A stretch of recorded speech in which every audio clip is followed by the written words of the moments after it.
Hello. So in this presentation, I'm going to talk about what actually is one of the oldest topics in all of philosophy, which is just skepticism. How can we actually know something, especially things about the external world? So I'm drawing primarily upon these chapters by Thomas Nagel in a really good introductory philosophy textbook that he wrote a long time ago. And so two chapters from that book, really mainly focusing on this first one though, how do we know anything? I'll touch on the problem of other minds, and I'll also bring in René Descartes, who really is considered to be one of the founders of modern philosophy. And, we're talking about him in this way, talking about his historical significance, also one of the founders of modern science and trigonometry. You might have heard of the Cartesian plane, and so that's named after René Descartes. Anyway, the first key concept here is just what do we mean by an external world? Because this is aiming at what's called external world skepticism. So the external world in this context is just everything that's outside of your own mind. So inside your own mind are your perceptions and memories and feelings and hopes and dreams and intentions and plans, and all of those kinds of things are sort of part of your own mind. The external world is everything else. Now, keep in mind that when we say external to your mind, your body is external to your mind. So your physical makeup. And that includes actually your physical brain. The brain itself is just, a physical organ. The mind is your consciousness. Like I said, including your memories and perceptions and such things. So certainly the external world appears to exist, right? We're gaining all this information through our sensory systems, and that's making it into our minds. We're having these perceptions as if there's this external world around us, as if we have an actual physical body. But the question is, how do we know that that's the case? How do we know that these external things actually exist? Which sounds like kind of a silly question. Nothing could be more obvious, we might think, than just the external world that's around us. But this is asking a really tough question. Can we prove that the external world exists? And when we say proving that something exists, we mean like establishing with 100% guarantee that it's true. And in this case, 100% guaranteed that it's true that the external world exists. And if we can't prove that, then the thought is perhaps we should be skeptical about that. And when we say being skeptical, we just mean like what I have here, withholding judgment about something. Being skeptical in this context doesn't mean that you disbelieve that something is true, but it also doesn't mean that you believe it either. Right? So you're sort of agnostic. You're not committing either way. You need more information, you might think, in order to commit yourself to either believing or not believing. And in the meantime, you're just skeptical. So in regular language, when we say that you're skeptical about something, typically what we imply is that you're leaning towards disbelieving. But here, skepticism is just being completely neutral, and certainly not committing yourself to any particular belief. So in order to not be skeptical about the existence of the external world, we would need an argument like this. Right? Our sensory systems tell us that there's an external world. Our sensory systems are reliable guides to the truth. So therefore, it's true that there's an external world. And so would this prove that the external world exists? That is this a deductively valid argument? A deductively valid argument, I've got three different ways of describing what it means to be a deductively valid argument here. So one way is just if the premises are all true, then the conclusion must also be true. That is, the truth of the premises guarantee that the conclusion must be true. One more way of describing what it is to be a deductively valid argument is to say that it's impossible for the premises to be true and the conclusion false at the same time. So is that what we've got here? We have a deductively valid argument. Well, we might say, yeah, this does seem like it's deductively valid, right? If these premises are true, if it's true that our sensory systems tell us that there's an external world, And if it's true that our sensory systems are reliable guides to the truth, then we are sort of forced to conclude that it's true that there's an external world. So that's a deductively valid argument. Yeah, seems like maybe this argument is deductively valid. But what we really want is a deductively sound argument. That is an argument that's first deductively valid, but then all of the premises really are true, right? They're undeniably true. And if we have that, if that kind of an argument, a deductively sound argument, gives us 100% guarantee of the conclusion. And in that case, we say that we have proven the conclusion. In regular language, when we say something's been proven, we're usually a little bit more relaxed. We say that maybe there's evidence in favor, maybe even really good evidence in favor of the conclusion. But in philosophy and in logic, when we say something being proven, we mean this, right? We've got a deductively sound argument in favor of that conclusion. So there's basically no chance that the conclusion is false. So is this a deductively sound argument? We've already said that it's deductively valid, but is it deductively sound? Are these premises actually true? Well, the first premise, our sensory systems tell us that there's an external world.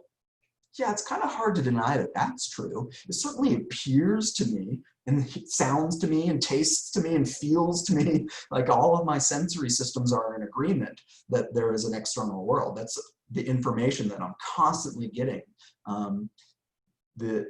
What it seems is the case is that it's coming from an external world. So it's the second premise that's really the tricky one. Is it true that our sensory systems are reliable guides to the truth?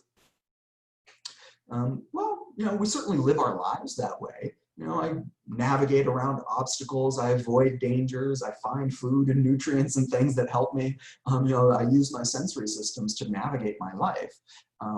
But as we'll see, that second premise is not so firm as we might like it to be. And this is where René Descartes comes into the picture. So he was living during the height of the European Renaissance when this new scientific knowledge was really starting to rise up and overturn old ideas.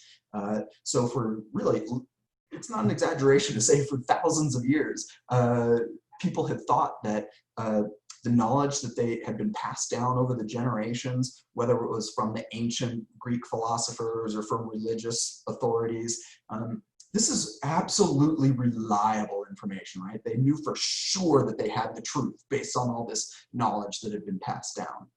Then along comes this new thing called science, and it starts to overturn all these old ideas. Things like the Earth is the center of the universe. Then it turns out like, oh crap, nope, it turns out that the sun is the center of things. And later they learned that the sun wasn't even the center of everything. It's just sort of, one star in a galaxy among many galaxies in sort of an imponderable universe. But even during his time, like some of these significant assumptions about what was really true were being overturned pretty regularly. And so Descartes starts to get worried. And he thinks, wow, I want my knowledge to be on an absolutely firm foundation, but all these things that I thought were true are getting overturned. So I'm going to go through this process and by which I try to establish what really is proven and what's not, what is really reliable knowledge. And it came to be called his method of doubt. So he said, I'm going to kind of systematically go through all of my beliefs, and if there's any of my beliefs that seem to be even open to the teeniest, tiniest little bit of doubt, then I'm going to set that belief aside. That is, I'm going to be skeptical about it. And I'm going to systematically do this until I'm left with what's absolutely reliable. So you kind of went after that second premise, ultimately, is what happened, right? So think about your sensory systems. Are they completely reliable? Is there any way to doubt them? It's like, well, if you've ever had any kind of a hallucination, and I don't necessarily mean sort of hallucinatory drugs or anything like that, just sort of something that seemed like you saw something out of the corner of your eye, or you thought you heard something, but upon sort of further investigation, it turned out it was just sort of a phantom perception of some kind. You thought you saw something, but it wasn't really there. And certainly dreams, we've all had dreams where, like, while we were having them, it certainly felt like what we were perceiving was real, but then we wake up and realize, oh no, actually that was fake. And so it seemed like we were getting this perceptual information that turned out to be false. And so we make mistakes, right? Our sensory systems are not perfectly reliable. And we can take that even further and think of, and this is what Descartes did, he thought, well, in the extreme case, how do I know for sure that there's not some sort of evil, sort of supernatural entity that for some reason is making it its business to systematically fool me about everything that I think is true, so that I think that there's an external world, I think, you know, I'm seeing things and smelling things, but it's this supernatural entity, this evil demon that is fooling me into thinking that I am experiencing these things when I'm really not. Since Descartes' time, there's been a lot of sort of variations on this. So one of the more modern variations is thinking of, you know, maybe you're not sort of what you think you are. Maybe you're actually just, as they call it, a brain in a vat, right? And so there's some scientist that has this brain, and that's you. And it's in this vat of nutrient solution. And there's all these wires and stuff stuck into the brain. And the scientist is feeding your brain all of this sensory information to make you think that you're you know, living in what you think of as the regular world and so on, but none of that is true. In fact, you're just this brain in a vat. The Matrix, that you know, sort of classic sci-fi action-adventure movie, picked up on that theme, and so, you know, it turned out that the world that everybody thought that they were living in was just a virtual reality. Inception was another movie that picked up on this kind of a theme, but was more about dreams, and this question of like, how can you tell the difference between a dream and reality? And it could be that there's no way to actually distinguish between those two. So how can you ever be sure that you're not completely dreaming right now, that you're not completely mistaken about what reality that you're in? And so this is establishing kind of this skepticism, right, about whether your sensory systems are really giving you reliable information or not.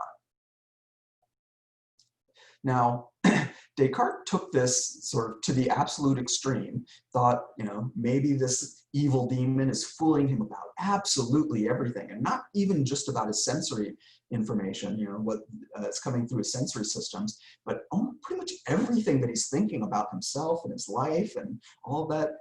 And so he thought, is there anything that's left that I can really rely on? Or am I just, do I need to be skeptical about absolutely everything?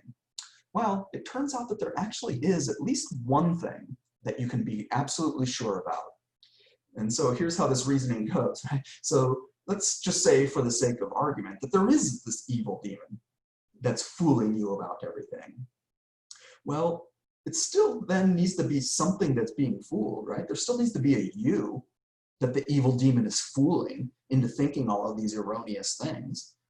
And this lands Descartes at really one of the most famous conclusions in all of philosophy, which is basically, I think, therefore I am, right? Even though in his essays, Meditations on First Philosophy, his famous work on this topic, he never actually says that, but that is the conclusion that he's coming to, you know, that I exist. I must exist. Maybe I don't know what I am. I don't know if I even have a body, or if my body is anything like it is, or if there's any you know, if my body is anything like the way I think it is, or if there's an external world that's anything like the way I think it is, or if it even exists at all.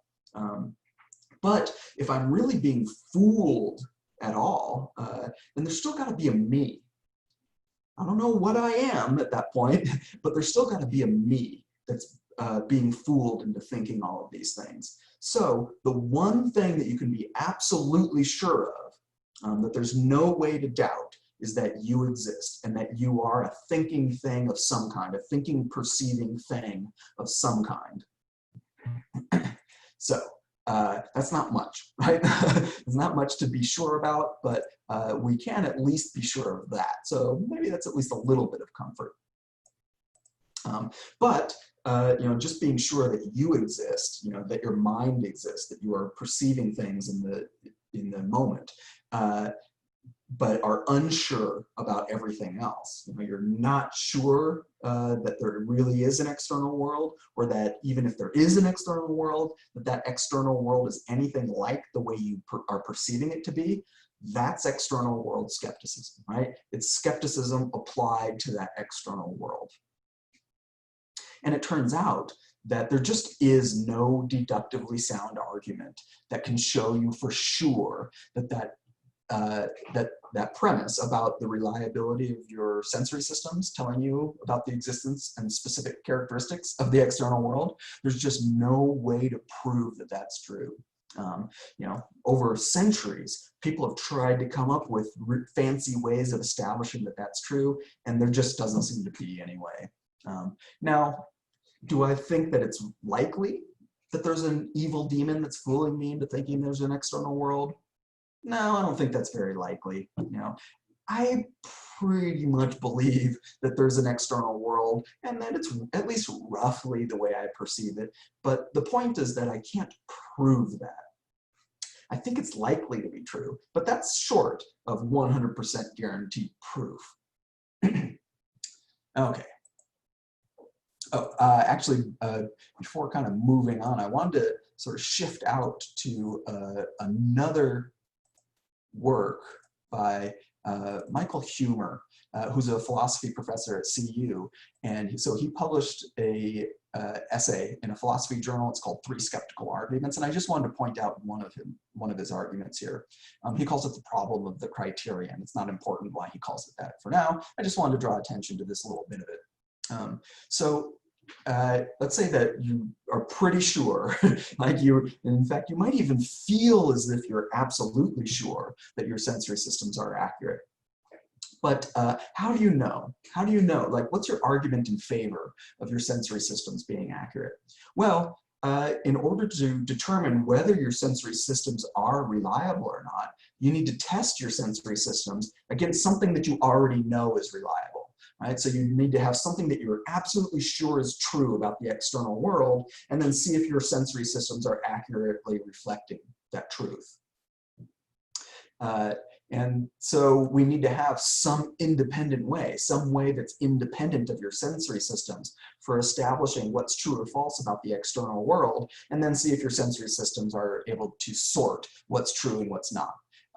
However, there doesn't seem to be any independent way of establishing what's true or false about the external world. The only way that you have access to the supposed external world is through your sensory systems. And so we're kind of caught in what's referred to as a vicious circle here. So I'll just kind of read it out, right? You can't accept a method without something reliable to test it against.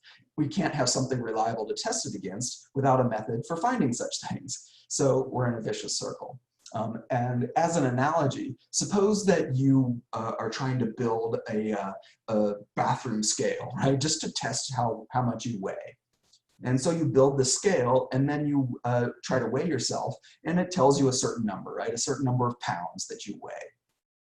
Well, how can you be sure that that scale is giving you like a reliable reading?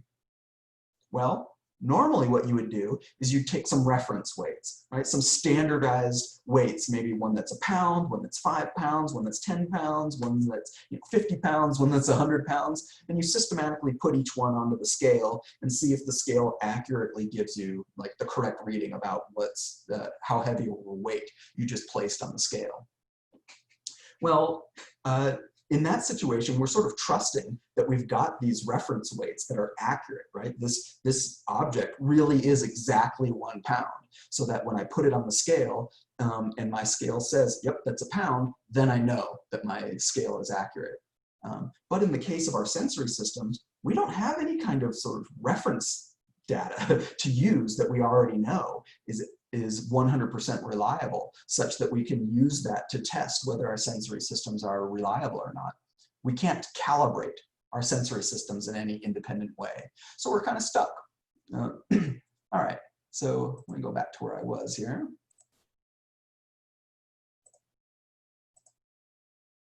All right, so we're in this situation of external world skepticism. We just can't prove that our sensory systems are reliable. And our sensory systems are the only way that we have access to the external world, so we can't prove that there really is an external world. Okay, well, it's actually a little worse than that in some ways, and this was implied already by when we were talking about Descartes. So why stop at the external world? There's actually some things about the internal world, right? Things that are inside your own mind, in particular your memories. So for example, let's say, so you all had a, say, a 5th birthday, right? You were 5 years old. And so you had a birthday on that day, let's say. So are you sure? How do you know that you had a 5th birthday? Well, for one thing, you just consult your memories.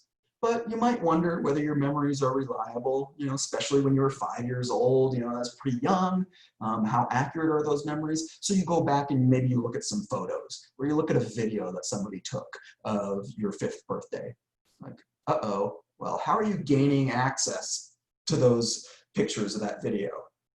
Your eyes, right? Your visual sensory systems.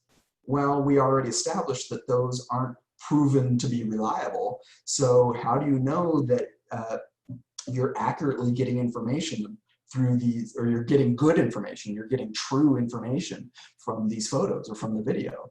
You can't, right? We already established that your sensory systems can't be proven to be 100% reliable. And so any information that you gain about what happened in the past, if you're gaining that information through your sensory systems, well, you can't be sure that that's accurate information.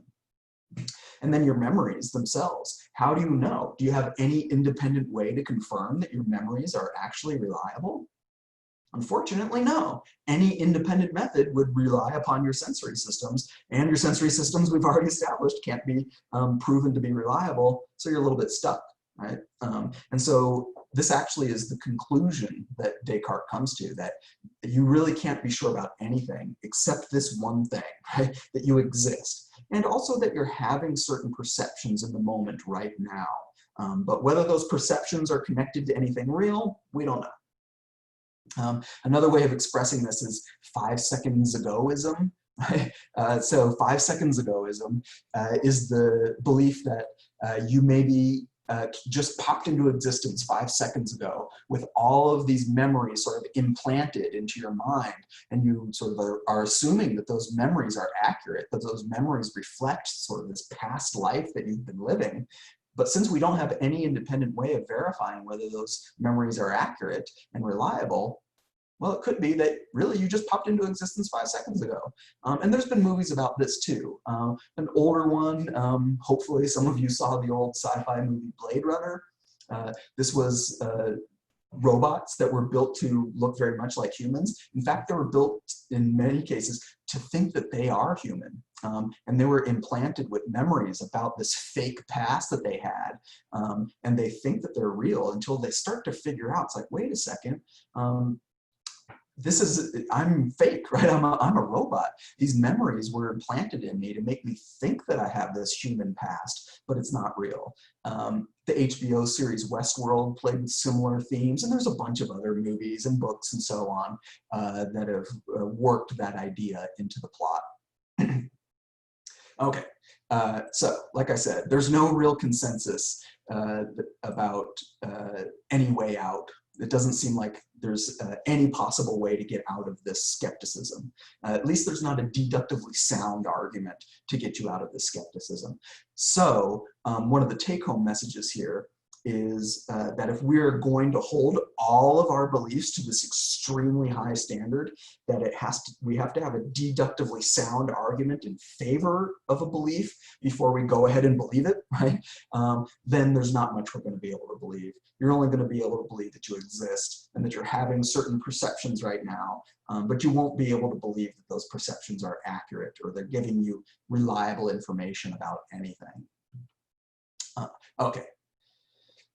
In the chapter by Nagel, he does sort of play with this other conclusion.